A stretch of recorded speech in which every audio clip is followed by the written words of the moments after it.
Hey folks, your OS Reviews. You're watching our video first look and a quick review of two iEGrow handheld fans.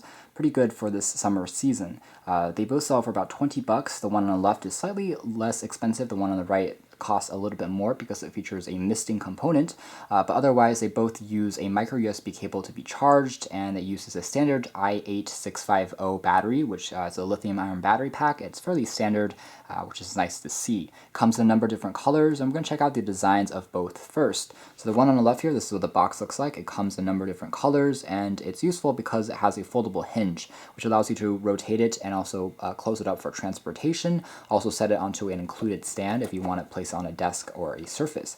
It takes about 4 to 5 hours to completely charge both of these fans, and afterwards they will work for about 9 hours continuously, so a pretty good battery life performance there.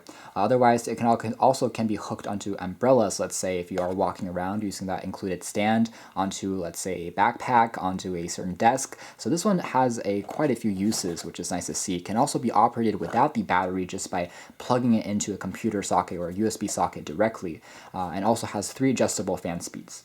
So the one on the right here includes a misting component. It's a humidifier like we've seen before, but those were standalone units. This one drains very little power, as well as it doesn't use up too much water either. The water tank on the top is a little bit small, but that's because it produces a very fine mist. So it's going to last you for, let's say, 2 or 3 hours continuously before the water runs out and you have to replace it. Otherwise, the build quality is a little bit better, but the battery itself is integrated and can't be removed. So if it dies, unfortunately, you can't really replace that component. Otherwise, features a pretty attractive design as well. Comes in 3 separate colors. So taking a look at the accessories of the misting fan first, this is what the fan itself looks like. Also includes a handy micro USB cable for power. It's a flat ribbon wire cable, which is an extra bonus because it won't tangle, and it's a pretty nice cable length as well. Includes a quick warranty guide as well as a bit of instructions on how to set it up. Otherwise, you can see here that the build quality is made entirely out of plastic. However, it does feel pretty substantial in the hand. It's actually a lot heavier than I expected, and also when compared to the other fan. The actual diameter of the fan itself has actually been increased since the first generation model. It allows the water to also come out a little bit more easily, and also for the fan, the wind to come out a little bit easily as well. It includes a handle on the bottom here for you to grip it and hold it, although it doesn't have anything like a lanyard strap, so you can't wear it around your neck. There's also no stands for you to use it with. It does emit a few rubber feet in the bottom, so if you want to place it on a surface or a desk, it's going to slide around a bit more easily. There's access to an array of LED lights on the bottom, which tells you the power status, the charging status, the fan speed status. The sides features access to a power on-off switch, also dedicated over here for locking the unit. And there's also the micro USB port for charging. I'm a little bit concerned that this port isn't covered up by a rubber flap because there's a water component, and if water gets into this, then the unit is going to break down over time. So something to quickly note that I would like to see in a 3rd generation model. The top features the water tank. Again, it's a little bit shallow, but it does have a very secure fit using that silicone tip, so it's not going to accidentally drop or spill even if you shake it upside down, which is nice to see. We're going to show you the performance in a moment. Next, the design of the first fan, the handheld fan. This is what it looks like, about the same size, but this one folds down. It also includes a micro USB cable, although not nearly as fancy, and also has a handy stand in addition to the aforementioned manuals. So this one here has an interesting hinge which can be twisted back, allows it to be pocketed a bit more easily into a backpack. It's not going to fit into a pocket, of course, but it's a bit more adjustable, can be used at multiple angles, set it onto a tabletop as well, includes rubber feet to prevent it from being slid around on a surface or a desk, so it feels a bit more secure on all. And the fan itself does have a wider diameter, so it produces a bit more wind power, which is nice to see, and it also has 3 different adjustable speeds. The sides features access to a latch for the battery.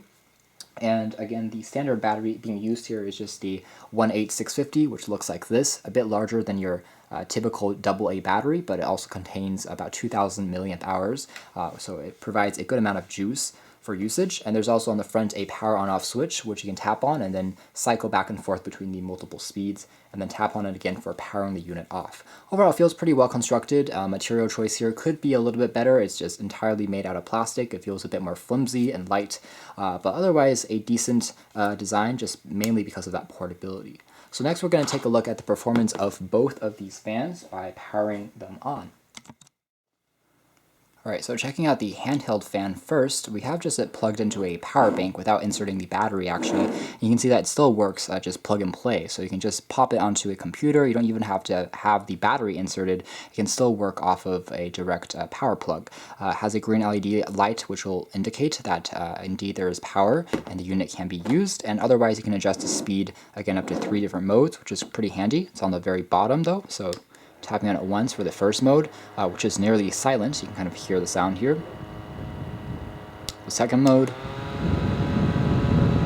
and then the third mode. And again, this definitely does produce a fair amount of wind, so it definitely blows things upwards. You can definitely feel it, and fairly impressive as far as the size as well as the battery that it drains. Again, it's rather energy efficient and does produce a large amount of air flowing through, which is nice to see. It's pretty versatile, especially if you want to clip it onto something like an umbrella or a desk, which makes it a bit more stronger in terms of utility, although this one here is a slightly more interesting version of the two. So we have water onto the top. It's going to be useful if you're in a very dry area, let's say, and you want to add some humidity into the air to prevent maybe allergies, or if you want to just cool yourself off along with the fan. It does create the illusion that things are much colder, so it's almost like a pseudo air conditioning unit. It does draw more power, and as a result, the motor itself has to work a little faster, so it has more background noise. So if you're in an environment like an office, that's something to quickly keep in mind. So we're going to turn this thing on by tapping on the physical switch, and then tapping on the power key once to go through the various modes. First time, just the fan itself. Again, it produces a nice amount of wind, a bit smaller though, as you can see, and also kind of sense. It does produce a bit more sound as well. Second time is only for the misting. So you can hear that squeak, and you can kind of see the mist blowing out here. So it does produce a pretty fine mist that lasts for quite a while, and definitely dissipates through the air, so it doesn't really get stuck just in one place, which is nice. Otherwise, you do need to have the fan kind of positioned downwards just to make sure the water is flowing and reaching the centerpiece where the mist comes out of. This is a bit more delicate, so after you're done, you have to also clean off the tip, like with most humidifiers and misters we've seen in the past. Tapping on it again starts the fan along with the mist and makes it spread at a faster speed, and definitely makes the cooling effect a bit more apparent. Tapping on it again turns it off, but offers the fan at the faster speed. Next, I have a faster speed for just the cooling mist, and then finally, together with the mist, and then next is the fastest speed for the fan, only the mist, fastest speed of the fan along with the fastest speed of the mist, and then afterwards you can turn the unit completely off. So it's pretty easy to get used to. It doesn't really take too much acclimation. And again, this one does offer a bit more utility if you are in a house, I would say, because you want to add some mist, or if you're in a very dry area. Whereas this one would be more useful for traveling because it's more portable. It has a lot more of different applications in terms of attaching it onto different things. It costs a little bit less. It's also a bit more lightweight and has a faster fan speed. So overall, this has been a quick video first look and review of these two new fans by iEGrow. You can check out more details down in the descriptions below, but this has been our video. Thanks for watching here at OS Reviews.